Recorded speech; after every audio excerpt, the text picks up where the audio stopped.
President Biden, inflation has slowed, but prices remain high. Since you took office, the price of essentials has increased. For example, a basket of groceries that cost $100 then now costs more than $120. And typical home prices have jumped more than 30%. What do you say to voters who feel they are worse off under your presidency than they were under President Trump? We got to take a look at what I was left when I became president, what Mr. Trump left me. We had an economy that was in free fall. The pandemic was so badly handled.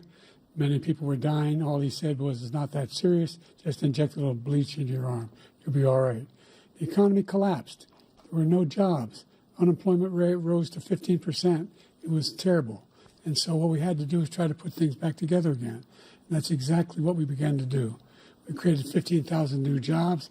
We brought out the position where we have 800,000 new manufacturing jobs. But there's more to be done. There's more to be done. Working class people are still in trouble. I come from Scranton, Pennsylvania. I come of households where the kitchen table, if the things weren't able to be met during the month, it was a problem. Price of eggs, the price of gas, the price of housing, the price of a whole range of things. That's why I'm working so hard to make sure I deal with those problems.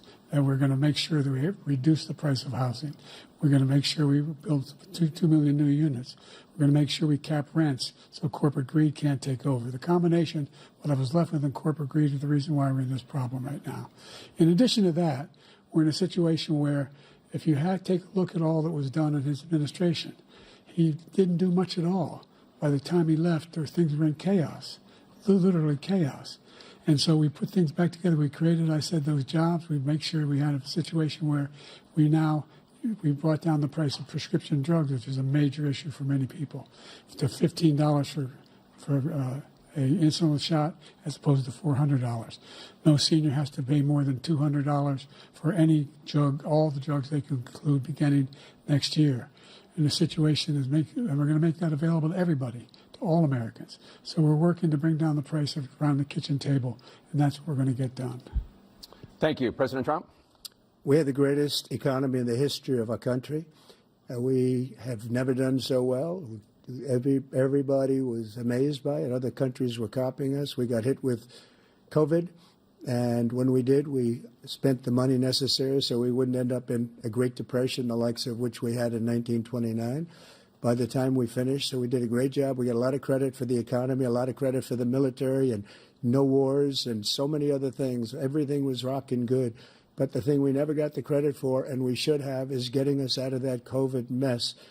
He created mandates that was a disaster for our country. But other than that, we had given them back a country where the stock market actually was higher than pre-COVID, and nobody thought that was even possible. The only jobs he created are for illegal immigrants and bounce-back jobs, a bounce-back from the COVID. He has not done a good job. He's done a poor job, and inflation's killing our country. It is absolutely killing us. Thank you. President Biden? Well, look, the greatest economy in the world, he's the only one who thinks that, I think. I don't know anybody else who thinks he had the greatest economy in the world. And, you know, the fact of the matter is that we find ourselves in a situation where his economy, he rewarded the wealthy. He had the largest tax cut in American history, $2 trillion. He raised a deficit larger than any president has in any one term. He's the only president other than Herbert Hoover who's lost more jobs than he had when he began, since Herbert Hoover. The idea that he did something that was significant. And the military, you know, when he was president, they were still killing people in Afghanistan. He didn't do anything about that. When he was president, we were still found ourselves in a position where you had a notion that we were this safe country. The truth is, I'm the only president this century that doesn't have this decade, that doesn't have any troops dying anywhere in the world like he did. President Trump, I want to follow up if I can. Am I allowed to respond to him? Well, I'm going to ask you a follow-up. You can do whatever you want with the minute that we give you. I want to follow up. You want to impose a 10% tariff on all goods coming into the U.S.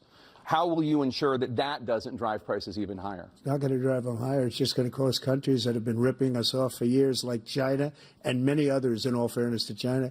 It's going to just force them to pay us a lot of money, reduce our deficit tremendously, and give us a lot of power for other things. But he made a statement. The only thing he was right about is I gave you the largest tax cut in history. I also gave you the largest regulation cut in history. That's why we had all the jobs. And the jobs went down, and then they bounced back, and he's taking credit for bounce-back jobs. You can't do that. He also said he inherited 9% inflation. No, he inherited almost no inflation, and it stayed that way for 14 months.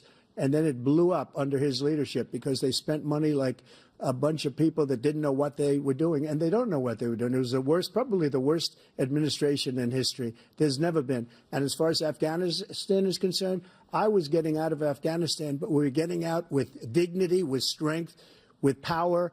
He got out. It was the most embarrassing day in the history of our country's life. President Trump, over the last 8 years, under both of your administrations, the national debt soared to record highs. And according to a new nonpartisan analysis, President Trump, your administration approved $8.4 trillion in new debt, while so far, President Biden, you've approved $4.3 trillion in new debt. So, former President Trump, many of the tax cuts that you signed into law are set to expire next year. You want to extend them and go even further, you say. With the U.S. facing trillion-dollar deficits and record debt, why should top earners and corporations pay even less in taxes than they do now? Because the tax cuts spurred the greatest economy that we've ever seen just prior to COVID. And even after COVID, it was so strong that we were able to get through COVID much better than just about any other country. But we spurred, that tax spurred. Now, when we cut the taxes, as an example, the corporate tax was cut down to 21% from 39%, plus beyond that. We took in more revenue with much less tax, and companies were bringing back trillions of dollars back into our country. The country was going like never before, and we were ready to start paying down debt. We were ready to start using the liquid gold right under our feet, the oil and gas right under our feet. We were going to have something that nobody else has had. We got hit with COVID. We did a lot to fix it. I gave him an unbelievable situation with all of the therapeutics and all of the things that we came up with. We gave him something great. Remember, more people died under his administration, even though we had largely fixed it. More people died under his administration than our administration, and we were right in the middle of it, something which a lot of people don't like to talk about. But he had far more people dying in his administration. He did the mandate, which is a disaster, mandating it. The vaccine went out. He did a mandate on the vaccine, which is the thing that people most objected to about the vaccine. And he did a very poor job, just a very poor job. And I will tell you, not only poor there, but throughout the entire world, we're no longer respected as a country. They don't respect our leadership. They don't respect the United States anymore. We're like a third world nation between weaponization of his election, trying to go after his political opponent, all of the things he's done. We've become like a third world nation, and it's a shame. The damage he's done to our country. And I'd love to ask him, and will, why he allowed millions of people to come in here from prisons, jails, and mental institutions to come into our country and destroy our country. President Trump, we will get to immigration later in this block. President Biden, I want to give you an opportunity to respond to this question about the national debt. He had the largest national debt of any president in a 4-year period, number one. Number two, that $2 trillion tax cut benefited the very wealthy. What I'm going to do is fix the tax system. For example, we have 1,000 trillionaires in America. Billionaires in America. And what's happening? They're in a situation where they, in fact, pay 8.2% in taxes. If they just paid 24%, 25%, either one of those numbers, they'd raise $500 billion, I should say, in a 10-year period. We'd be able to wipe out his debt. We'd be able to help make sure that all those things we need to do, child care, elder care, making sure that we continue to strengthen our health care system, making sure that we're able to make every single solitary person eligible for what I've been able to do with the with the COVID, with dealing with everything we have to do with, look, if we finally beat Medicare. Thank you, President Biden. President Trump? Well, he's right. He did beat Medicare. He beat it to death, and he's destroying Medicare because all of these people are coming in. They're putting them on Medicare. They're putting them on Social Security. They're going to destroy Social Security. This man is going to single-handedly destroy Social Security. These millions and millions of people coming in, they're trying to put them on Social Security. He will wipe out Social Security. He will wipe out Medicare. So he was right in the way he finished that sentence. And it's a shame. What's happened to our country in the last 4 years is not to be believed. Foreign countries, I'm friends with a lot of people, they cannot believe what happened to the United States of America. We're no longer respected. They don't like us. We give them everything they want, and they think we're stupid. They think we're very stupid people. What we're doing for other countries, and they do nothing for us. What this man has done is absolutely criminal. Thank you, President Trump. Dana? This is the first presidential election since the Supreme Court overturned Roe v. Wade. This morning, the court ruled on yet another abortion case, temporarily allowing emergency abortions to continue in Idaho, despite that state's restrictive ban. Former President Trump, you take credit for the decision to overturn Roe v. Wade, which returned the issue of abortion to the states. Correct. However, the federal government still plays a role in whether or not women have access to abortion pills. They're used in about 2/3 of all abortions.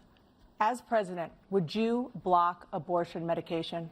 First of all, the Supreme Court just approved the abortion pill, and I agree with their decision to have done that, and I will not block it.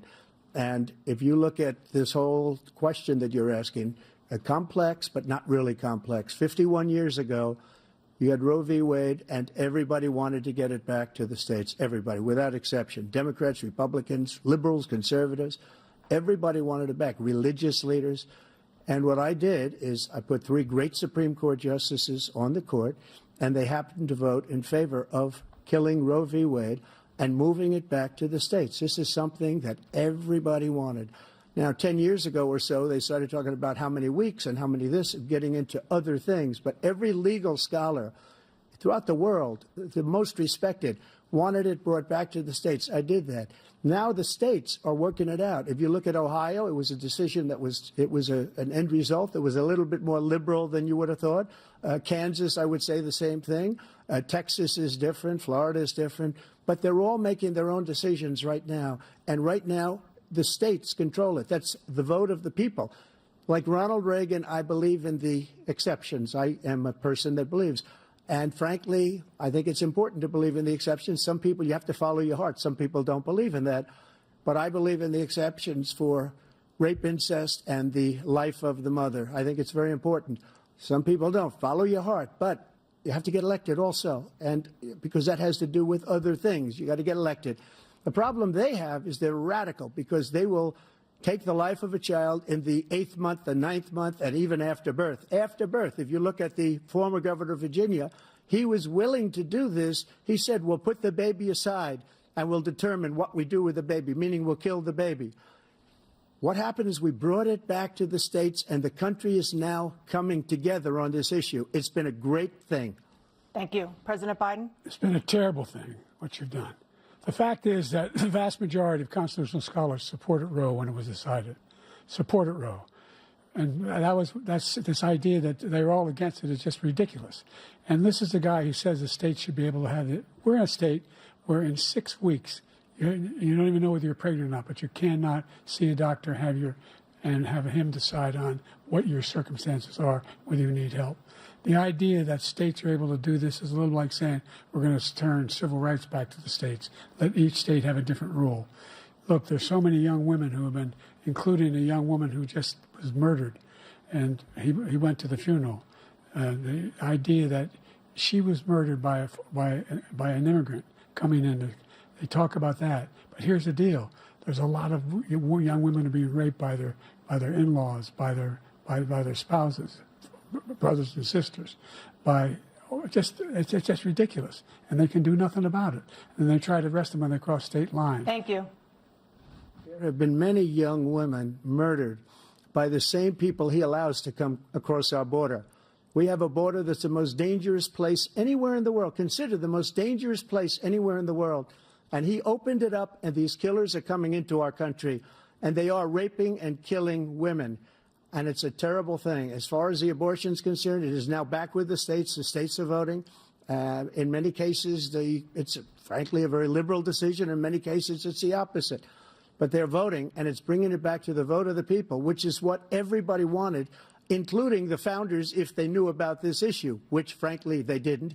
But they would have, everybody wanted it brought back. Ronald Reagan wanted it brought back. He wasn't able to get it.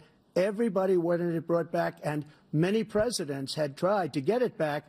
I was the one to do it. And again, this gives it the vote of the people, and that's where they wanted it. Every legal scholar wanted it that way. Staying on the topic of abortion, President Biden, 7 states, I'll let you do that.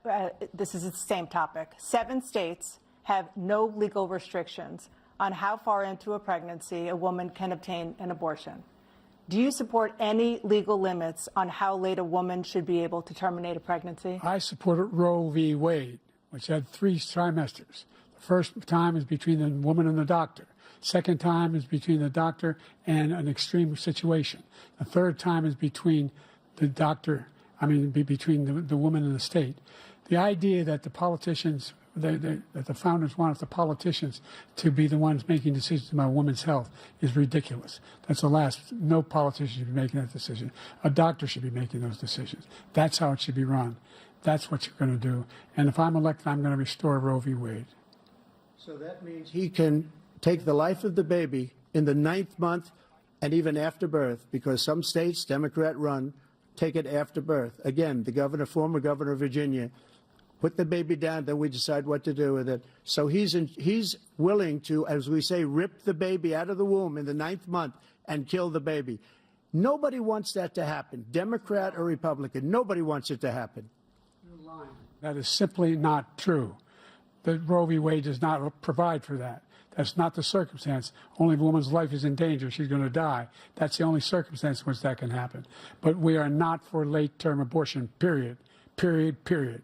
Under Roe v. Wade, you have late-term abortion. You can do whatever you want, depending on the state. You can do whatever you want. We don't think that's a good thing. We think it's a radical thing. We think the Democrats are the radicals, not the Republicans. For 51 years, that was the law. 51 years, constitutional scholarship said it was the right way to go. 51 years, and it was taken away because this guy put very conservative members on the Supreme Court. He takes credit for taking it away. What's he going to do? What's he going to do, in fact, if the MAGA Republicans, he gets elected, and the MAGA Republicans control the Congress, and they pass a universal ban on abortion, period, across the board at 6 weeks or 7 or 8 or 10 weeks, something very, very conservative. Is he going to sign that bill? I'll veto it. He'll sign it. Thank you. Let's turn now to the issue of immigration and border security. President Biden, a record number of migrants have illegally crossed the southern border on your watch. Overwhelming border states and overburdening cities such as New York and Chicago, and in some cases causing real safety and security concerns. Given that, why should voters trust you to solve this crisis?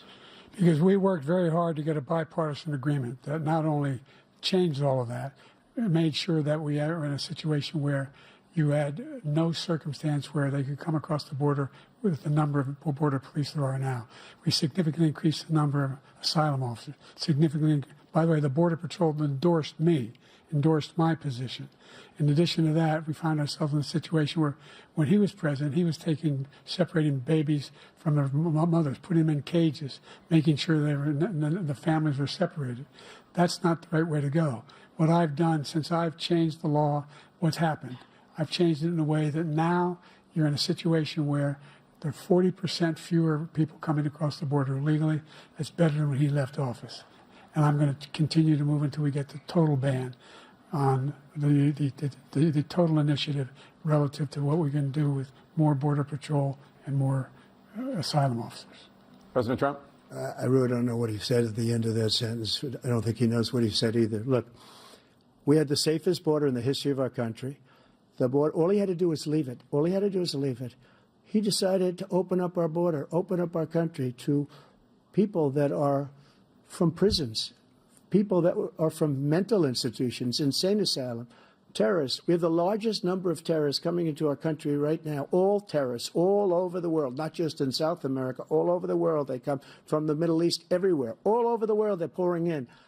And this guy just left it open. And he didn't need legislation because I didn't have legislation. I said, close the border. We had the safest border in history. In that final couple of months of my presidency, we had, according to Border Patrol, who is great, and by the way, who endorsed me for president, but I won't say that, but they endorsed me for president. Brandon, just speak to him. But look, we had the safest border in history. Now we have the worst border in history. There's never been anything like it. And people are dying all over the place, including the people that are coming up in Thank you, caravans. President Trump. President Biden? The only terrorist who's done anything crossing the border is one who came along and killed three, and his administration, killed an al-Qaeda person come in and his administration, killed three American soldiers. That's the only terrorist that's there. I'm not saying that no terrorist ever got through, but the idea they're emptying their prisons, we're welcoming these people, that's simply not true. There's no data to support what he said. Once again, he's exaggerating, he's lying. President Trump, staying on the topic of immigration, you've said that you're going to carry out, quote, the largest domestic deportation operation in American history, unquote. Does that mean that you will deport every undocumented immigrant in America, including those who have jobs, including those whose spouses are citizens, and including those who have lived here for decades? And if so, how will you do it? Just 1 second. He said we killed 3 people. The people we killed are al-Baghdadi and Soleimani, the 2 greatest terrorists, biggest terrorists anywhere in the world, and it had a huge impact on everything, not just border, on everything. He's the one that killed people with the bad water, including hundreds of thousands of people dying, and also killing our citizens when they come in. We are living right now in a rat's nest. They're killing our people in New York, in California, in every state in the union, because we don't have borders anymore. Every state is now a border. And because of his ridiculous, insane, and very stupid policies, people are coming in and they're killing our citizens at a level that we've never seen. We call it migrant crime. I call it Biden migrant crime. They're killing our citizens at a level that we've never seen before. And you're reading it like these 3 incredible young girls over the last few days. One of them, I just spoke to the mother, and they just had the funeral for this girl, 12 years old. This is horrible what's taken place. What's taken place in our country, we're literally an uncivilized country now. He doesn't want it to be. He just doesn't know. He opened the borders. Nobody's ever seen anything like. And we have to get a lot of these people out, and we have to get them out fast, because they're going to destroy our country. Just take a look at where they're living. They're living in luxury hotels in New York City and other places. Our veterans are on the street. They're dying because he doesn't care about our veterans. He doesn't care. He doesn't like the military at all, and he doesn't care about our veterans. Nobody been worse. I had the highest approval rating for veterans taking care of the VA. He has the worst. He's gotten rid of all the things that I approved, choice that I got through Congress, all of the different things I approved, they abandoned. We had by far the highest, and now it's down in less than half, because he's done all these great things that we did. And I think he did it just because I approved it, which is crazy. But he has killed so many people at our border by allowing all of these people to come in. And it's a very sad day in America. President Biden, you have the mic. Every single thing he said is a lie. Every single one. For example, veterans are a hell of a lot better off since I passed the PACT Act. 1 million of them now have insurance, and their families have it. Their families have it because what happened, whether it was Agent Orange or burn pits, they're all being covered now. And his group opposed that. We're also in a situation where we have great respect for veterans. My son spent a year in Iraq. I was recently in France for D-Day, and I spoke all about those heroes that died. I went to the World War I cemetery he refused to go to. He was standing with his 4-star general, and he told me, he said, I don't want to go in there because they're a bunch of losers and suckers. My son was not a loser, was not a sucker. You're the sucker. You're the loser. President Trump? First of all, that was a made-up quote, suckers and losers. They made it up. It was in a third-rate magazine that's failing, like many of these magazines. He made that up. He put it in commercials. We've notified him. We had 19 people that said I didn't say it. And think of this. Who would say I'm at a cemetery or I'm talking about our veterans? Because nobody's taken better care. I'm so glad this came up, and he brought it up. There's nobody that's taken better care of our soldiers than I have.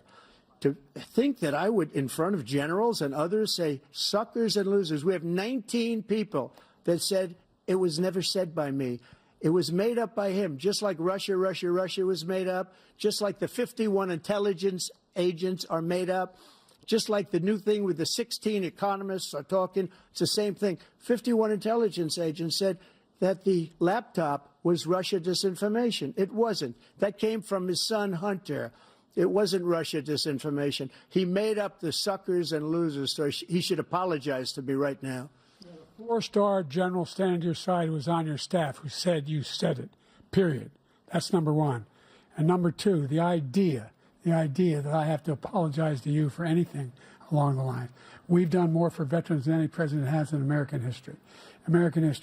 And they now are in their family. The only sacred obligation we have as a country is to care for our veterans when they come home and their families and equip them when they go to war.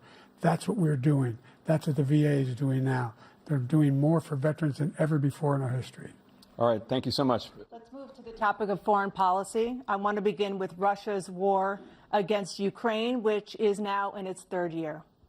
Former President Trump, Russian President Vladimir Putin says he'll only end this war if Russia keeps the Ukrainian territory it has already claimed and Ukraine abandons its bid to join NATO.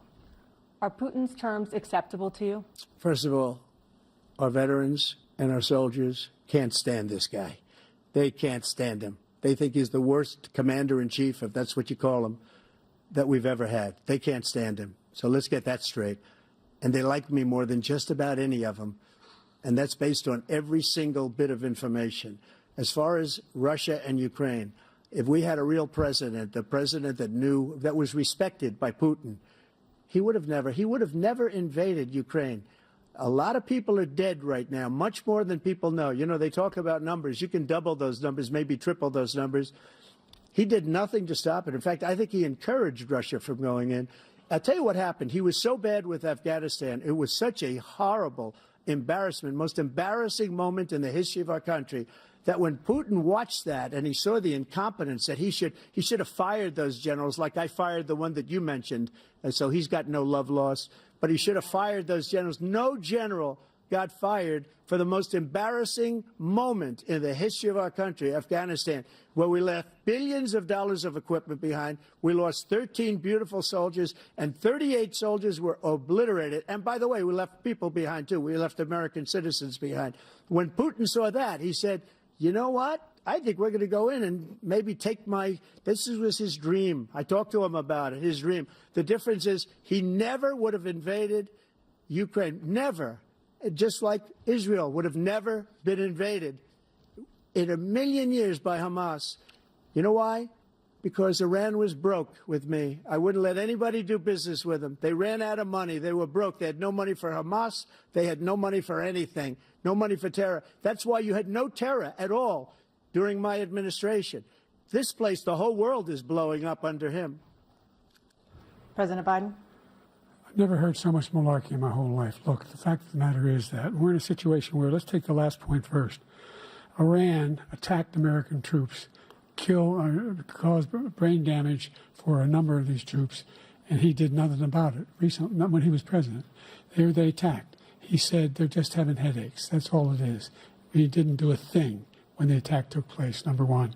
Number two, we got over 100,000 Americans and others out of Afghanistan during that airlift. Number three, we found ourselves in a situation where, if you take a look at what Trump did in Ukraine, this guy told Trump, do whatever you want, and do whatever you want. And that's exactly what Trump did to Putin, encourage him, do whatever you want. And he went in. And listen to what he said when he went in. He was going to take Kyiv in 5 days, remember? Because it's part of the old Soviet Union. That's what he wanted to reestablish, Kyiv. And he, in fact, didn't do it at all. He wasn't able to get it done. And they've lost thousands and thousands of troops, 500,000 troops.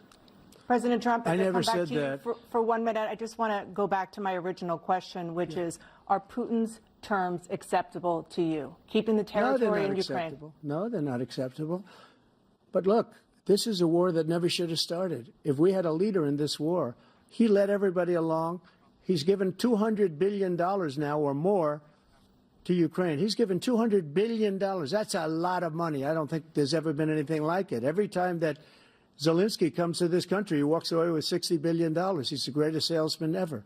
And I'm not knocking him. I'm not knocking anything. I'm only saying the money that we're spending on this war, and we shouldn't be spending, it should have never happened. I will have that war settled between Putin and Zelensky as president-elect, before I take office on January 20th, I'll have that war settled. People being killed so needlessly, so stupidly, and I will get it settled, and I'll get it settled fast before I take office. President Biden, you have a minute. The fact is that Putin is a war criminal. He's killed thousands and thousands of people. And he has made one thing clear. He wants to reestablish what was part of the Soviet Empire, not just a piece. He wants all of Ukraine. That's what he wants. And then do you think he'll stop there? Do you think he'll stop when if he takes Ukraine? What do you think happens to Poland? What do you think of Belarus? What do you think happens to those NATO countries? And so if you want a war, you ought to find out what he's going to do, because if in fact he does what he says and walks away, and by the way, all that money we give Ukraine are from weapons we make here in the United States. We give them the weapons, not the money at this point. And our NATO allies have produced as much funding for Ukraine as we have. That's why we're strong. Thank you. Moving on to the Middle East. In October, Hamas attacked Israel, killing more than 1,000 people and taking hundreds of hostages. Among those held and thought to still be alive are 5 Americans. Israel's response has killed thousands of Palestinians and created a humanitarian crisis in Gaza. President Biden, you've put forward a proposal to resolve this conflict, but so far Hamas has not released the remaining hostages, and Israel is continuing its military offensive in Gaza. So what additional leverage will you use to get Hamas and Israel to end the war? You have 2 minutes. Number one, everyone from the United Nations Security Council straight through to the G7 to the Israelis and Netanyahu himself have endorsed the plan I put forward, which has 3 stages to it. The first stage is trade the hostages for a ceasefire. Second phase is a ceasefire with additional conditions. The third phase is the end of the war. The only one who wants the war to continue is Hamas. Number one, they're the only ones standing out. We're still pushing hard to get them to accept. In the meantime, what's happened? In Israel, we're finding that the only thing I've denied Israel was 2,000-pound bombs. They don't work very well in populated areas. They kill a lot of innocent people. We're providing Israel with all the weapons they need and when they need them. And by the way, I'm the guy that organized the world against Iran when they had a full-blown intercontinental ballistic missile attack on Israel. No one was hurt. No one Israeli was accidentally killed, and it just stopped. We saved Israel. We are the biggest producer of support for Israel of anyone in the world. And so there are 2 different things. Hamas cannot be allowed to be continued. We continue to send our experts and our intelligence people as to how they can get Hamas like we did bin Laden. You don't have to do it. And by the way, they've been greatly weakened, Hamas, greatly weakened, and they should be. They should be eliminated. But you've got to be careful for using certain weapons among population centers. Just going back to Ukraine for 1 second. We have an ocean separating us. The European nations together have spent $100 billion, or maybe more than that, less than us. Why doesn't he call them and say, you got to put up your money like I did with NATO? I got them to put up hundreds of billions of dollars. The Secretary General of NATO said Trump did the most incredible job I've ever seen. They wouldn't have any. They were going out of business. We were spending almost 100% of the money was paid by us. He didn't do that. He's getting all. You got to ask these people to put up the money. We're over $100 billion more spent, and it has a bigger impact on them because of location, because we have an ocean in between.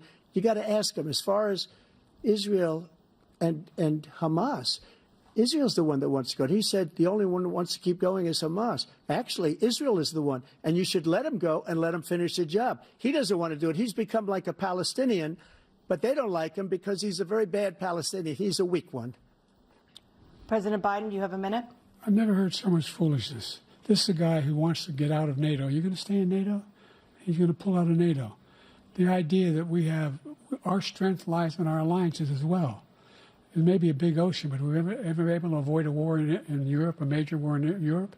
What happens if, in fact, you have Putin continue to go into NATO? We have an Article 5 agreement. Attack on one is attack on all. You want to start the nuclear war he keeps talking about, go ahead. Let Putin go in and control Ukraine and then move on to Poland and other places. You see what happens then. He has no idea what the hell he's talking about. And by the way, I got 50 other nations around the world to support Ukraine, including Japan and South Korea, because they understand that this kind of dislocation has a serious threat to the whole world peace. No major war in Europe has ever been able to be contained just to Europe. President Trump, just to follow up, would you support the creation of an independent Palestinian state in order to achieve peace in the region? I'd have to see, but before we do that, the problem we have is that we spend all the money. So they kill us on trade. I made great trade deals with the European nations because if you add them up, they're about the same size economically. Their economy is about the same size as the United States. And they were no cars, they don't want anything that we have, but we're supposed to take their cars, their food, their everything, their agriculture. I changed that. But the big thing I changed is they don't want to pay. And the only reason that he can play games with NATO is because I got them to put up hundreds of billions of dollars. I said, and he's right about this, I said, no, I'm not going to support NATO if you don't pay. They asked me that question, would you guard us against Russia? At a very secret meeting of the 28 states at that time, nations at that time. And they said, no, if you don't pay, I won't do that. And you know what happened? Billions and billions of dollars came flowing in the next day and the next months. But now we're in the same position. We're paying everybody's bills. Let's turn to the issue of democracy. Former President Trump, I want to ask you about January 6, 2021. After you rallied your supporters that day, some of them stormed the Capitol to stop the constitutionally mandated counting of electoral votes. As president, you swore an oath to, quote, preserve, protect, and defend, unquote, the Constitution. What do you say to voters who believe that you violated that oath through your actions and inaction on January 6th and worry that you'll do it again? Well, I don't think too many believe that. And let me tell you about January 6th. On January 6th, we had a great border. Nobody coming through, very few. On January 6th, we were energy independent. On January 6th, we had the lowest taxes ever. We had the lowest regulations ever. On January 6th, we were respected all over the world. All over the world, we were respected. And then he comes in, and we're now laughed at. We're like a bunch of stupid people.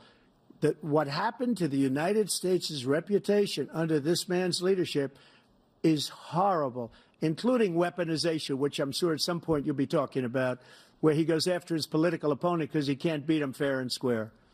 You have 80 seconds left. My question was, what do you say to those voters who believe that you violated your constitutional oath through your actions and inaction on January 6, 2021, and worry that you'll do it again? Well, I didn't say that to anybody. I said peacefully and patriotically. And Nancy Pelosi, if you just watched the news from 2 days ago, on tape to her daughter, who's a documentary filmmaker, they say, but she's saying, oh, no, it's my responsibility. I was responsible for this. Because I offered her 10,000 soldiers or National Guard, and she turned them down. And the mayor in writing, by the way, the mayor, in writing, turned it down, the mayor of D.C. They turned it down. I offered 10,000 because I could see, I had virtually nothing to do. They asked me to go make a speech. I could see what was happening. Everybody was saying they're going to be there on January 6th. They're going to be there. And I said, you know what? There's a lot of people coming. You could feel it. You could feel it, too, and you could feel it. And I said, they ought to have some National Guard or whatever. And I offered it to her. And she now admits that she turned it down. And it was the same day she was, I don't know, she can't be very happy with her daughter because it made her into a liar. She said, I take full responsibility for January 6th. President Biden? Look, he encouraged those folks to go up on Capitol Hill, number one. I sat in the dining room off the Oval Office. He sat there for 3 hours watching, begging, being begged by his vice president and a number of his colleagues on the Republican side as well to do something, to call for a stop, to end it. Instead, they talked about these people being patriots and great patrons of America. In fact, he says he'll now forgive them for what they've done. They've been convicted. He says he wants to commute their sentences and say that no. But he went to every single court in the nation. I don't know how many cases, scores of cases, including the Supreme Court. And they said, no, this guy is responsible for doing what was done. He did do a damn thing. And these people should be in jail. And they should be the ones who are being held accountable. And he wants to let them all out. And now he says if he loses again, such a whiner that he is, that it could be a bloodbath. Thank you, President Biden. President Trump? What they've done to some people that are so innocent, you ought to be ashamed of yourself. What you have done, how you've destroyed the lives of so many people. When they ripped down Portland, when they ripped down many other cities, you go to Minnesota, Minneapolis, what they've done there with the fires all over the city. If I didn't bring in the National Guard, that city would have been destroyed.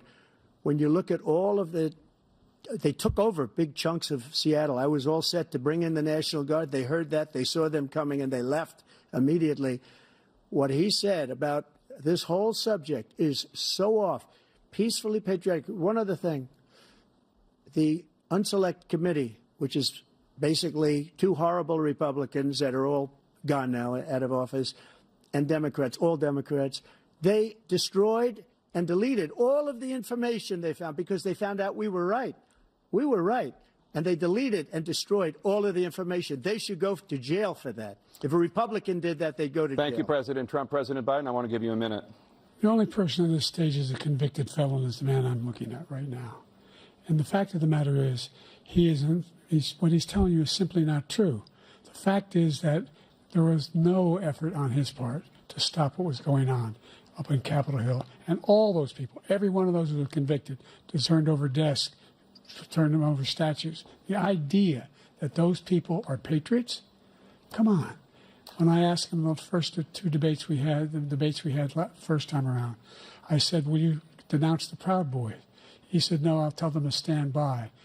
The idea he's refusing, will you denounce these guys? Will you denounce the people we're talking about now? Will you denounce the people who attacked that Capitol? What are you going to do? I'm going to give you a minute, President Trump, for a follow-up question I have. After a jury convicted you of 34 felonies last month, you said if reelected, you would, quote, have every right to go after, unquote, your political opponents. You just talked about members of the Select Committee on January 6th going to jail. Your main political opponent is standing on stage with you tonight. Can you clarify exactly what it means about you feeling you have every right to go after your political opponents? Well, I said my retribution is going to be success. We're going to make this country successful again, because right now it's a failing nation. My retribution is going to be success. But when he talks about a convicted felon, his son is a convicted felon at a very high level. His son is convicted, going to be convicted probably numerous other times. Should have been convicted before, but his Justice Department let the statute of limitations lapse on the most important things. But he could be a convicted felon as soon as he gets out of office. Joe could be a convicted felon with all of the things that he's done. He's done horrible things. All of the death caused at the border, telling the Ukrainian people that we're going to want $1 billion or you change the prosecutor. Otherwise, you're not getting $1 billion. If I ever said that, that's quid pro quo. That we're not going to do anything. We're not going to give you $1 billion unless you change your prosecutor having to do with the son. This man is a criminal. This man, you're lucky. You're lucky. I did nothing wrong. We'd have a system that was rigged and disgusting. I did nothing wrong. Thank you, President Trump. President Biden, you have said, I'm coming right to you, sir. You want to respond? Go ahead. I'll give you a minute to respond. The idea that I did anything wrong relative to what you're talking about is outrageous. It's simply a lie, number one. Number two, the idea that you have a right to seek retribution against any American just because you're president is wrong. It's simply wrong. No president's ever spoken like that before. No president in our history has spoken like that before. Number three, the crimes that you are still charged with, and think of all the civil penalties you have. How many billions of dollars do you owe in civil penalties for molesting a woman in public, for doing a whole range of things, of having sex with a porn star on the night while your wife was pregnant? I mean, what are you talking about? You have the morals of an alley cat. Give you a minute, sir. I didn't have sex with a porn star, number one. Number two, that was a case that was started and moved. They moved a high-ranking official, a DOJ, into the Manhattan DA's office to start that case. That case is going to be appealed and won. We had a very terrible judge, a horrible judge, Democrat. The prosecutor were all high-ranking Democrats, appointed people, and both the civil and the criminal. He basically went after his political opponent because he thought it was going to damage me. But when the public found out about these cases, because they understand it better than he does, he has no idea what these cases are. But when they found out about these cases, you know what they did? My poll numbers went up, way up. You know that because you're reporting it.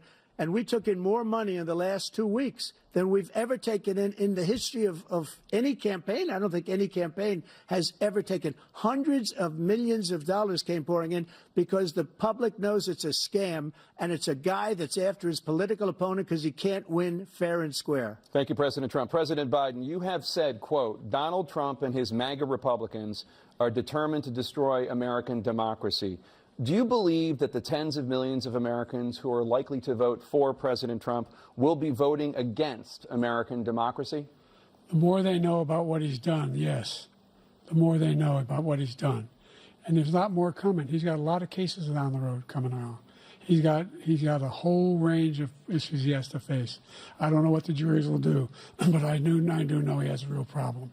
And so the fact that, could you ever think you heard any president say that I'm going to seek retribution? Do you ever hear any president say that I thought Hitler had some good ideas? What got me involved to run in the first place after my son had died, I decided in Iraq, because of Iraq, I said I wasn't going to run again until I saw what happened in Charlottesville, Virginia. People coming out of the woods carrying swastikas, torches, and singing the same anti-Semitic bile they sang when back in Germany. And the young woman got killed. I spoke to the mother, and they asked him. They said, "What do you think of those people? The ones who got killed, the one who tried to stop it, and the ones," he said, "I think they're fine people on both sides." What American president would ever say Nazis coming out of fields carrying torches, singing the same anti-Semitic bile, carrying swastikas were fine people? And this is the guy who says Hitler's done some good things. I'd like to know what they are. Good things Hitler's done, that's what he said. This guy has no sense of American democracy. President Trump. Jake, both of you know that story has been totally wiped out because when you see the sentence, it said 100% exoneration on that. So he just keeps it going. He says he ran because of Charlottesville. He didn't run because of Charlottesville. He ran because it was his last chance. He's not equipped to be president. You know it, and I know it. It's ridiculous. We have a debate. We're trying to justify his presidency. His presidency, he's without question the worst president, the worst presidency in the history of our country. We shouldn't be having a debate about it. There's nothing to debate. He made up the Charlottesville story, and you'll see it's debunked all over the place. Every reasonable anchor has debunked it. And just the other day it came out where it was fully debunked. It's a nonsense story. He knows that, and he didn't run because of Charlottesville. He used that as an excuse to run. President Biden. And debunked. It happened. All you have to do is listen to what was said at the time. And the idea that somehow that's the only reason I ran because I was worried a guy like this guy could get elected. If he thought they were good people coming out of that forest, carrying those woods, carrying those torches, then he didn't deserve to be president. Didn't deserve to be president at all. And the idea that he's talking about all this being fabricated, we saw with our own eyes. We saw what happened on January 6th. We saw the people breaking through the windows. We saw people occupying his own vice president. Look, there's a reason why 40 of his 44 top cabinet officers refused to endorse him this time. His vice president hasn't endorsed him this time. So why? Why? They know him well. They serve with him. Why are they not endorsing him? Thank you, President Biden. We're going to be right back with more from the CNN presidential debate. President Biden, while black unemployment dropped to a record low under your presidency, black families still earn far less than white families. Black mothers are still 3 times more likely to die from pregnancy-related causes, and black Americans are imprisoned at 5 times the rate of white Americans. What do you say to black voters who are disappointed that you haven't made more progress? They acknowledge they made a lot of progress, number one. The fact of the matter is there's more small black businesses that have been started than any time in history.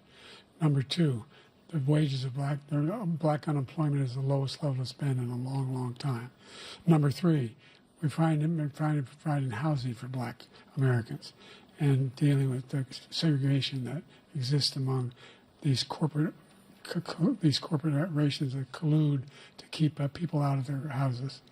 And in addition to that, we find that the impact on the choice that black families have to make relative to child care is incredibly difficult. When we did the first major piece of legislation in the past, I was able to reduce black child care costs. I cut them in half. We got to make sure we provide for child care costs. We got to make sure, because when you provide those child care protections, you increase economic growth because more people can be in the job market. So there's more to be done, considerably more to be done. But we've done a great deal so far, and I'm not letting up, and they know it. You have 49 seconds left. What do you say to black voters who are disappointed with the progress so far? I say I don't blame them for being disappointed. Inflation is still hurting them badly. For example, I provided for the idea that any black family, first-time home buyer, should get a $10,000 tax credit to be able to buy their first home so they can get started. I made sure that we're in a situation where all those black families and those black individuals who provided had to take out student loans that were ballooning, that if they were engaged in nursing, doctor, and anything having to do with volunteerism, if they paid their bills for 10 years on their student debt, all the rest was forgiven after 10 years. Millions have benefited from that. And we're going to do a whole lot more for black families. Thank you, President Trump. And he caused the inflation. He's blaming inflation, and he's right, it's been very bad. He caused the inflation, and it's killing black families and Hispanic families and just about everybody. It's killing people. They can't buy groceries anymore. They can't. You look at the cost of food where it's doubled and tripled and quadrupled. They can't live. They're not living anymore. He caused this inflation. I gave him a country with essentially no inflation. It was perfect. It was so good. All he had to do is leave it alone. He destroyed it with his Green New Scam and all this money that's being thrown out the window. He caused inflation.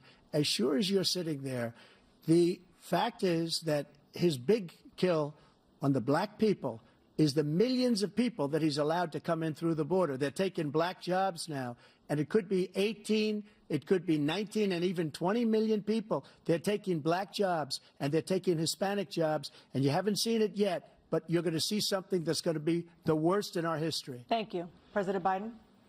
There was no inflation when I became president. You know why? The economy was flat on its back. 15% unemployment. He decimated the economy, absolutely decimated the economy. That's why there was no inflation at the time. There were no jobs. We provided thousands of millions of jobs for individuals who are in all communities, including minority communities. We made sure that they have health insurance. We have covered, the ACA has increased. I made sure that they're $8,000 per person in a family to get written off for health care. But this guy wants to eliminate that. They tried 50 times. He wants to get rid of the ACA again, and they're going to try again if they win. You find ourselves in a position where the idea that we're not doing any, we put more police on the street than any administration has. He wants to cut the cops. We're providing for equity and making sure people have a shot to make it. There's a lot going on, but in inflation, he caused it by his tremendous malfeasance in the way he handled the pandemic. Thank you. Another persistent challenge is the climate crisis. 2023 was the hottest year in recorded history, and communities across the country are confronting the devastating effects of extreme heat, intensifying wildfires, stronger hurricanes, and rising sea levels. Former President Trump, you've vowed to end your opponent's climate initiatives, but will you take any action as president to slow the climate crisis? Well, let me just go back to what he said about the police, how close the police are to him. Almost every police group in the nation from every state is supporting Donald J. Trump. Almost every police group.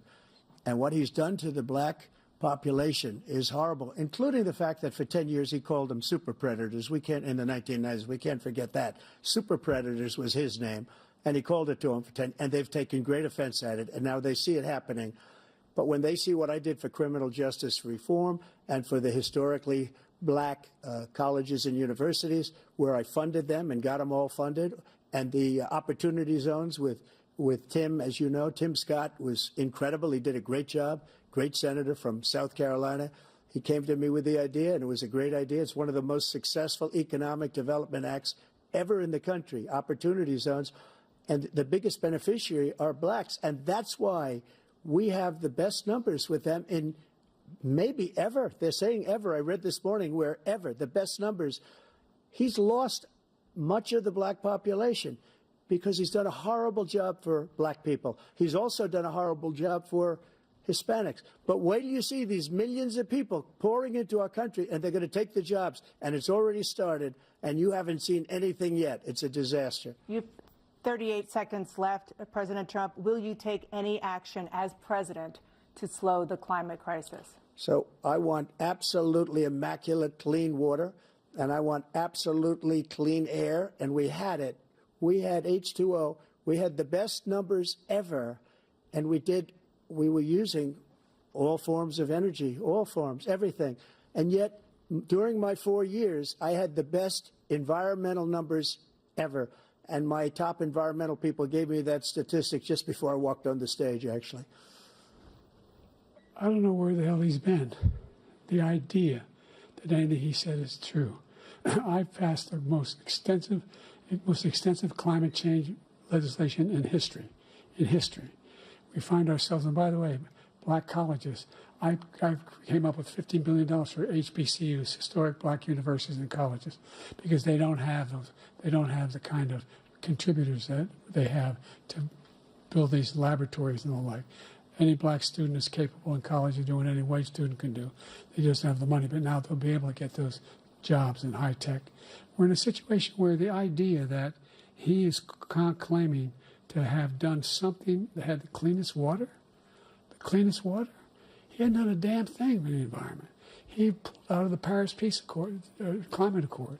I immediately joined it because if we reach 1.5 degrees Celsius at any one point, there's no way back. The only existential threat to humanity is climate change, and he didn't do a damn thing about it. He wants to undo all that I've done. The Paris Accord was going to cost us $1 trillion, and China nothing, and Russia nothing, and India nothing. It was a ripoff of the United States. And I ended it because I didn't want to waste that money because they treat us horribly. We were the only ones. It was costing us money. Nobody else was paying into it. And it was a disaster. But everything that he said just now, I'll give you an example. I heard him say before insulin. I'm the one that got the insulin down for the seniors. I took care of the seniors. What he's doing is destroying all of our medical programs because the migrants coming in, they want everybody. And look, I have the biggest heart on the stage. I guarantee you that. And I want to take care of people. But we're destroying our country. They're taking over our schools, our hospitals, and they're going to be taking over Social Security. He is destroying Social Security, Medicare, and Medicaid. The idea is that we, in fact, we were the only ones of consequence who were not members of the Paris Accord. How can we do anything if we're not able to, the United States can't get its pollution under control? One of the largest polluters in the world, number one. We're making significant progress. By 2035, we will have cut pollution in half.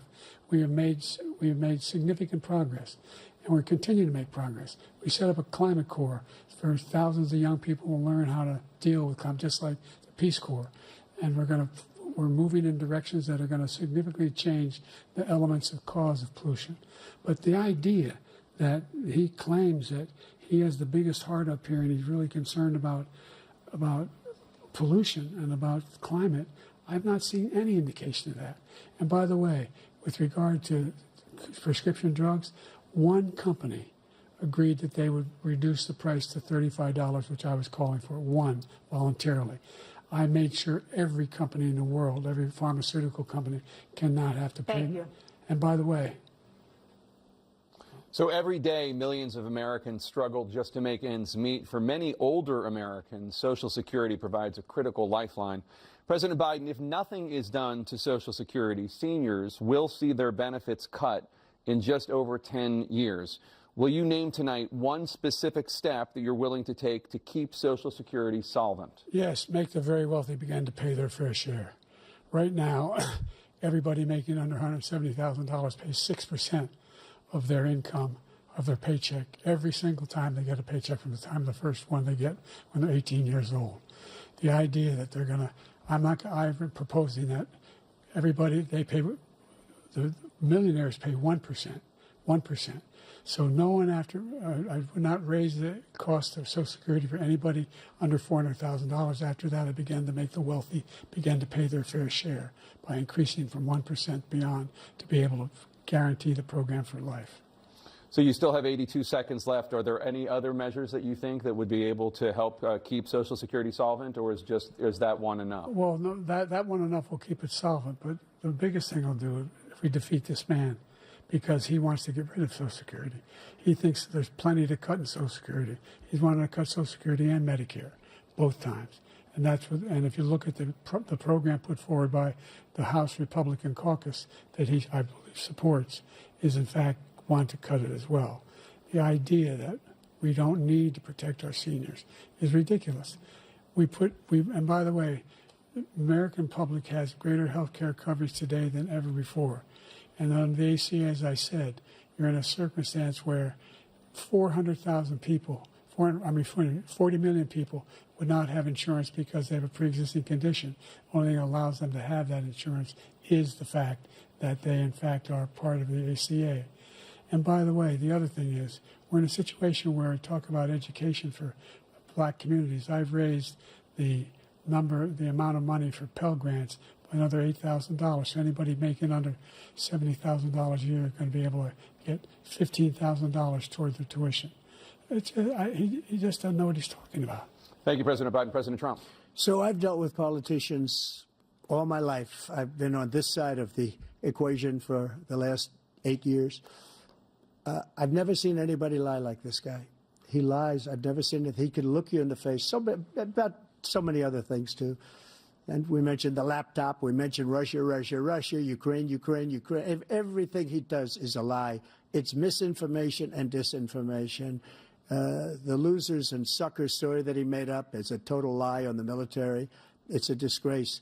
But Social Security, he's destroying it, because millions of people are pouring into our country, and they're putting them onto Social Security. They're putting them onto Medicare, Medicaid. They're putting them in our hospitals. They're taking the place of our citizens. What they're doing to the VA, to our veterans, is unbelievable. Our veterans are living in the street, and these people are living in luxury hotels. He doesn't know what he's doing, and it's really coming back. I've never seen such anger in our country before. President Biden. The idea that veterans are not being taken care of, I told you before. And by the way, when I said suckers and losers, he acknowledged after that he fired that general. That general got fired because he's the one that acknowledged that that's what he said. He was the one standing with Trump when he said it, number one. Number two, the idea that we're going to be in a situation where all these millions and millions, the way he talks about it, illegal aliens are coming into the country and taking away our jobs. There's a reason why we have the fastest growing economy in the world, the reason why we have the most successful economy in the world. We're doing better than any other nation in the world. And by the way, those 15 Nobel laureates he talked about being phony, those 15 Nobel laureates, economists, they all said that if Trump is reelected, we're likely to have a recession, and inflation is going to increase and go up. And by the way, worst president in history, 159 presidential scholars voted him the worst president in the history of the United States of America. President Biden, thank you so much. Let's turn to the cost of child care, which many American families struggle to afford. President Trump, both you and President Biden have tried to address this issue, but the average cost of child care in this country has risen to more than $11,000 a year per child. For many families, the cost of child care for 2 children is more than their rent. In your second term, what would you do to make child care more affordable? Just to go back, the general got fired because he was no good. And if he said that, that's why he made it up. But we have 19 people that said I didn't say it, and they're very highly respected, much more so than him. The other thing is, he doesn't fire people. He never fired people. I've never seen him fire anybody. I did fire a lot. I fired Comey because he was no good. I fired a lot of the top people at the FBI, drained the swamp. They were no good. Not easy to fire people. You'd pay a price for it, but they were no good. I inherited these people. I didn't put him there. I didn't put Comey there. He was no good. I fired him. This guy hasn't fired anybody. He never fires. He should have fired every military man that was involved with that the Afghanistan horror show, the most embarrassing moment in the history of our country. He didn't fire. Did you fire anybody? Did you fire anybody that's on the border? that's allowed us to have the worst border in the history of the world? Did anybody get fired for allowing 18 million people, many from prisons, many from mental institutions? Did you fire anybody that allowed our country to be destroyed? Joe, our country is being destroyed as you and I sit up here and waste a lot of time on this debate. This shouldn't be a debate. He is the worst president. He just said about me because I said it. But look, he's the worst president in the history of our country. He's destroyed our country. Now all of a sudden he's trying to get a little tough on the border. He came out with a nothing deal, and it reduced it a little bit, like this much. It's insignificant. He wants open borders. He wants our country to either be destroyed or he wants to pick up those people as voters. And I don't think we just can't let it happen. If he wins this election, our country doesn't have a chance, not even a chance, of coming out of this rut. We probably won't have a country left anymore. That's how bad it is. He is the worst in history by far. Thank you, President Trump. President Biden? We're the most admired country in the world. We're the United States of America. There's nothing beyond our capacity. We have the finest military in the history of the world, the finest in the history of the world. No one thinks we're weak. No one wants to screw around with us. Nobody, number one. Number two, the idea that we're talking about worst presidents. I wasn't joking. Look it up or go online.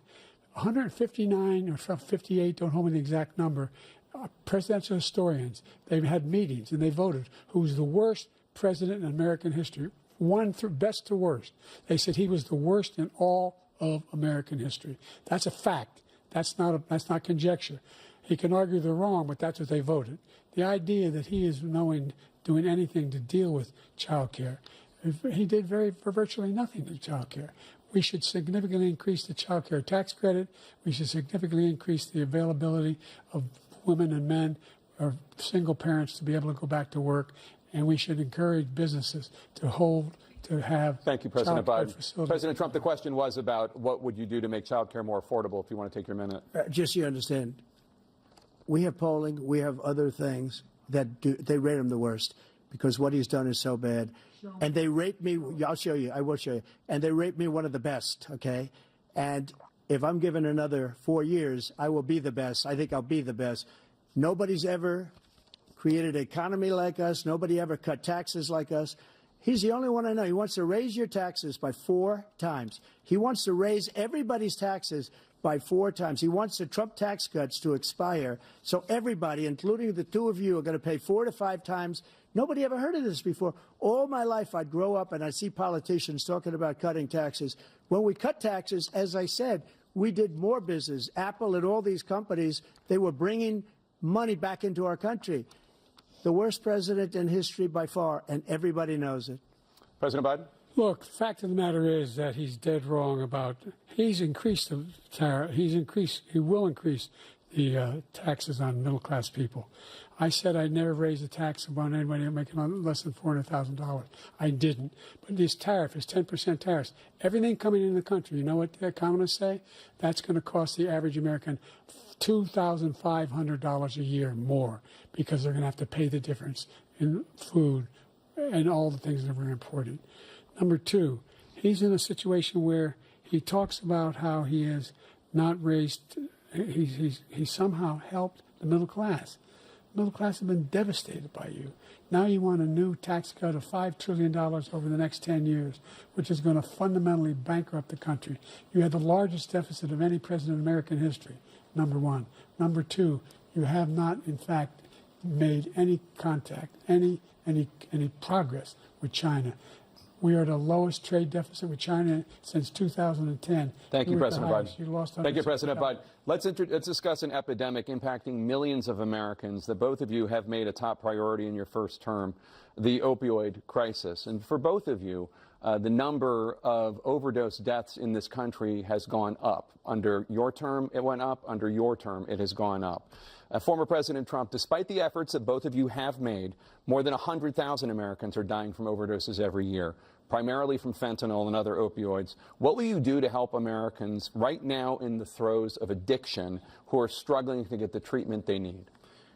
To finish up, we now have the largest deficit in the history of our country under this guy. We have the largest deficit with China.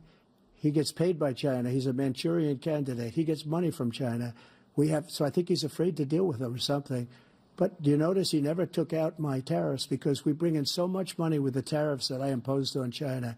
He never took them away. He can't because it's too much money. It's tremendous. And we saved our steel industries, and there was more to come, but he hasn't done that. But he hasn't cut the tariffs because he can't, because it's too much money. But he's got the largest deficit in the history of our country, and he's got the worst situation with China. China's going to own us if you keep allowing them to do what they're doing to us as a country. They are killing us as a country, Joe, and you can't let that happen. You're destroying our country. So, President Trump, you have 67 seconds left. The question was, what are you going to do to help Americans in the throes of addiction right now who are struggling to get the treatment they need? Jake, we were doing very well at addiction until the COVID came along. We had the 2.5, almost 3 years of like nobody's ever had before, any country, in every way. And then we had to get tough. And it was the drugs pouring across the border it started to increase. We got great equipment. We bought the certain dog that's the most incredible thing that you've ever seen, the way they can spot it. We did a lot. And we were getting very low numbers, very, very low numbers. Then he came along. The numbers, have you seen the numbers now? It's not only the 18 million people that I believe is even low because the gotaways, they don't even talk about gotaways. But the numbers of the amount of drugs and human trafficking in women coming across our border, the worst thing I've ever seen, at numbers that nobody's ever seen under him because the border's so bad. But the number of drugs coming across our border now is the largest we've ever had by far. President Trump, thank you. President Biden? Fentanyl and the byproducts of fentanyl went down for a while. And I wanted to make sure we use the machinery that can detect fentanyl, these big machines that roll over everything that comes across the border. And it costs a lot of money. That was part of this deal we put together, this bipartisan deal. More fentanyl machines, more be able to detect drugs, more numbers of agents, more numbers of all the people at the border. And when we had that deal done, he called his Republican colleagues and said, don't do it. It's going to hurt me politically. No, he never argued it's not a good bill. It's a really good bill. We need those machines. We need those machines. And we're coming down very hard in every country in Asia in terms of precursors for fentanyl. And Mexico is working with us to make sure they don't have the technology to be able to put it together. That's what we have to do. We need those machines. Thank you, President Biden. President Trump, and again, the question is about Americans in the throes of addiction right now struggling to get the treatment they need. Well, because this does pertain to it. He ended Remain in Mexico. He ended catch and release. I made it catch and release in Mexico, not catch and release here. We had so many things that we had done, hard negotiations with Mexico, and I got it all for nothing. It's just like when you have a hostage. We always pay $6 billion for a hostage. Every time we say it's a hostage. Now we have a hostage, a Wall Street Journal reporter, I think a good guy, and he's over there because Putin is laughing at this guy, probably asking for billions of dollars for the reporter. I will have him out very quickly as soon as I take office. Before I take office, I said by literally as soon as I win the election, I will have that reporter out. He should have had him out a long time ago. But Putin's probably asking for billions and billions of dollars because this guy pays it every time. We had 2 cases where we paid $6 billion for 5 people. I got 58 people out, and I paid essentially nothing. Thank you, President Trump. Dana? Let's turn to concerns that voters have about each of you. President Biden, you would be 86 at the end of your 2nd term. How do you address concerns about your capability to handle the toughest job in the world well into your 80s? Well, first of all, I spent half my career being criticized as being the youngest person in politics. I was the 2nd youngest person ever elected to the United States Senate, and now I'm the oldest. This guy's 3 years younger and a lot less competent. I think that just look at the record. Look at what I've done. Look how I've turned around the horrible situation he left me. As I said, 15 million new jobs, 800,000 manufacturing jobs, more investment in America, over billions of dollars in private investment in enterprises that we are growing. By the way, we brought an awful lot of people. Well, the whole idea of computer chips. We used to have 40% of the market. We invented those chips, and we lost it because he was sending people to find the cheapest jobs overseas and to bring home a product. So I went to South Korea. I convinced Samsung to invest billions of dollars here in the United States. And guess what? Those fabs, they call that to build these chips, those fabs pay over $100,000. You don't need a college degree for them. And there's billions, about $40 billion already being invested and being built right now in the United States, creating significant jobs for Americans from all over the world. President Biden, you have 40 seconds left. Would you like to add anything? Yeah, I would. The idea that somehow we are this failing country. I never heard a president talk like this before. We're the envy of the world. Name me a single major country president who wouldn't trade places with the United States of America for all our problems and all our opportunities. We're the most progressive country in the world in getting things done. We're the strongest country in the world. We're a country in the world who keeps our word, and everybody trusts us, all of our allies, and those who he coddles up to, from Kim Jong-un, who he sends love letters to, and Putin, etc. They don't want to screw around with us. Thank you. Former President Trump, to follow up, you would be 82 at the end of your second term. What do you say to voters who have concerns about your capabilities to serve? Well, I took 2 tests, cognitive tests. I aced them, both of them, as you know. We made it public. He took none. I'd like to see him take one, just one, a real easy one. Like go through the first 5 questions. He couldn't do it. But I took 2 cognitive tests. I took physical exams every year. And, you know, we knock on wood wherever we may have wood, that I'm in very good health. I just won 2 club championships, not even senior, 2 regular club championships. To do that, you have to be quite smart, and you have to be able to hit the ball a long way. And I do it. He doesn't do it. He can't hit a ball 50 yards. He challenged me to a golf match. He can't hit a ball 50 yards. I think I'm in very good shape. I feel that I'm as in good a shape as I was 25, 30 years ago. Actually, I'm probably a little bit lighter, but I'm in as good a shape as I was years ago. I feel very good. I feel the same. But I was willing to take a cognitive test. And you know what? If I didn't do well, I aced them. Dr. Ronnie Jackson, who's a great guy when he was White House doctor. And then I took another one, a similar one. And one of them said they've never seen anybody ace him. Thank you. President Biden? You can see he is 6'5" and only 223 pounds, or 235 pounds. You never said it was 6'4". Well, you said 6'4", 200. Well, anyway, anyway, just take a look at what he says he is, and take a look at what he is. Look, I'd be happy to have a driving contest with him. I got my handicap, which when I was vice president, down to a 6. But by the way, I told you before, I'm happy to play golf with you if you carry your own bag. Think you can do it? That's the biggest lie, that he's a 6 handicap of all. I was an 8 handicap. Yeah. 8. Never. But I have, you know how many? I've seen you swing. I know you swing. Okay, Let's not act like children. President Trump, we're going to 21 turn Let's not act like children. You to are a a child. specific concern that voters have about you. Will you pledge tonight that once all legal challenges have been exhausted, that you will accept the results of this election, regardless of who wins, and you will say right now that political violence in any form is unacceptable?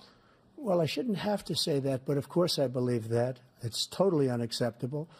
And if you would see my statements that I made on Twitter at the time, and also my statement that I made in the Rose Garden, you would say it's one of the strongest statements you've ever seen. In addition to the speech I made in front of, I believe, the largest crowd I've ever spoken to, and I will tell you, nobody ever talks about that. They talk about a relatively small number of people that went to the Capitol, and in many cases were ushered in by the police. And as Nancy Pelosi said, it was her responsibility, not mine. She said that loud and clear. But the answer is, if the election is fair, free, and I want that more than anybody. And I'll tell you something. I wish he was a great president, because I wouldn't be here right now. I'd be at one of my many places enjoying myself. I wouldn't be under indictment because I wouldn't have been his political opponent, because he indicted me because I was his opponent. I wish he was a great president. I would rather have that. I wouldn't be here. I don't mind being here. But the only reason I'm here is he's so bad as a president that I'm going to make America great again. We're going to make America great again. We're a failing nation right now. We're a seriously failing nation. And we're a failing nation because of him. His policies are so bad. His military policies are insane. They're insane. These are wars that will never end with him. He will drive us into World War III, and we're closer to World War III than anybody can imagine. We are very, very close to World War III, and he's driving us there. And Kim Jong-un and President Xi of China, Kim Jong-un of North Korea, all of these, Putin, they don't respect him. They don't fear him. They have nothing going with this gentleman, and he's going to drive us into World War III. You want a World War III, let him follow and win, and let Putin say, do what you want, NATO. Just do what you want. There's a thing called Article 5. An attack on one is an attack on all, and required response. The idea, I can't think of a single major leader in the world who wouldn't trade places with the job I've done and what they've done. Because we are a powerful nation. We have wonderful people. It's because of the people, not me. It's because of the American people. They're capable of anything, and they step up when they're needed. And right now, we're needed. We're needed to protect the world because our own safety is at stake. And again, you want to have a war, just let Putin go ahead and take Kyiv, make sure they move on, see what happens in Poland, Hungary, and other places along that border. Then you have a war. President Trump, as I come back to you for a follow-up, the question was, will you accept the results of this election, regardless of who wins? Just to finish what he said, if I might, Russia, they took a lot of land from Bush. They took a lot of land from Obama and Biden. They took no land, nothing from Trump, nothing. He knew not to do it. He's not going to play games with me. He knew that. I got along with him very well, but he knew not to play games. He took nothing from me. But now he's going to take the whole thing from this man right here. That's a war that should have never started. It would have never started ever with me. And he's going to take Ukraine. And, you know, you asked me a question before, would you do this with? He's got us in such a bad position right now with Ukraine and Russia. Because Ukraine's not winning that war. He said, I will never settle until such time. They're running out of people. They're running out of soldiers. They've lost so many people. It's so sad. They've lost so many people, and they've lost those gorgeous cities with the golden domes that are 1,000 years old, all because of him and stupid decisions. Russia would have never attacked if I were president. President Trump, the question was, will you accept the results of the election, regardless of who wins? Yes or no, please. If it's a fair and legal and good election, absolutely. I would have much rather accepted these. But the fraud and everything else was ridiculous. And if you want, we'll have a news conference on it in a week, or we'll have another one of these in a week. But I will absolutely, there's nothing I'd rather do. It would be much easier for me to do that than I'm running again. I wasn't really going to run until I saw the horrible job he did. He's destroying our country. I would be very happy to be someplace else, in a nice location someplace. And again, no indictments, no political opponent stuff, because it's the only way he thinks he can win. But unfortunately, it's driven up my numbers and driven them up to a very high level because the people understand it. Well, let's see what your numbers are when this election is over. Let's see. You're a whiner. When you lost the first time, you continued, you appealed and appealed to courts all across the country. Not one single court in America said any of your claims had any merit. State or local, none. But you continue to provoke this lie about somehow there's all this misrepresentation, all this stealing. There is no evidence of that at all. And I tell you what, I doubt whether you'll accept it because you're such a whiner. The idea if you lose again, you accepting anything, you can't stand the loss. Something snapped in you when you lost the last time. We'll be right back with more from the CNN presidential debate. Live from Georgia. It is now time for the candidates to deliver their closing statements as predetermined by a coin toss. We're going to begin with you, President Biden. You have 2 minutes. We've made significant progress from the debacle that was left by President Trump in his last term. We find ourselves in a situation where, number one, we have to make sure that we have a fair tax system. I ask anyone out there in the audience or anyone out watching this debate, do you think the tax system is fair? The fact is that I said Nobody even making under $400,000 had a single penny increase in their taxes, and will not. And if I'm reelected, that'll be the case again. But this guy has increased your taxes because of the deficit. Number one, he's increased inflation because of the debacle he left after the way he handled the pandemic. And he finds himself in a position where he now wants to tax you more by putting a 10% tariff on everything that comes into the United States of America. What I did, when, for example, he wants to get rid of the ability of Medicare for us to be able to negotiate drug prices with the big pharma companies. Well, guess what? We got it down to $35 for insulin instead of $400. No more than $2,000 for every senior, no matter how much prescription they need. You know what that did? That reduced the federal debt by $160 billion over 10 years because the government doesn't have to pay the exorbitant prices. I'm going to make that available to every senior all along, where it's happening now, and everybody in America. He wants to get rid of that. Thank you, President Biden. President Trump, you now have 2 minutes for your closing statement. Like so many politicians, this man is just a complainer. He said, we want to do this, we want to do that, we want to get rid of this tax, that tax. But he doesn't do anything. All he does is make our country unsafe by allowing millions and millions of people to pour in. Our military doesn't respect him. We look like fools in Afghanistan. We didn't stop Israel. It was such a horrible thing that would have never happened. It should have never happened. Iran was broke. Anybody that did business with Iran, including China, they couldn't do business with the United States. They all passed. Iran was broke. They had no money for Hamas or Hezbollah, for terror, no money whatsoever. Again, Ukraine should have never happened. He talks about all this stuff, but he didn't do it. For 3.5 years, we're living in hell. We have the Palestinians and we have everybody else rioting all over the place. You talk about Charlottesville. This is 100 times Charlottesville, 1,000 times. The whole country is exploding because of you, because they don't respect you, and they have to respect their president, and they don't respect you throughout the world. What we did was incredible. We rebuilt the military. We got the largest tax cut in history, the largest regulation cut in history. The reason he's got jobs is because I cut the regulations that gave jobs, but he's putting a lot of those regulations back on. All of the things that we've done, nobody's never seen anything like. Even from a medical standpoint, right to try, where we can try space-age materials instead of going to Asia or going to Europe and trying to get when you're terminally ill. Now you can go and you can get something. You sign a document. They've been trying to get it for 42 years. But you know what we did for the military was incredible. Choice for our soldiers, where our soldiers, instead of waiting for 3 months to see a doctor, can go out and get themselves fixed up and readied up and take care of themselves, and they're living. And that's why I had the highest approval rating in the history of the VA. So all of these things, we're in a failing nation, but it's not going to be failing anymore. We're going to make it great again. Thank you, former President Trump. President Biden. Es la marcha del león, rugiendo cada vez más.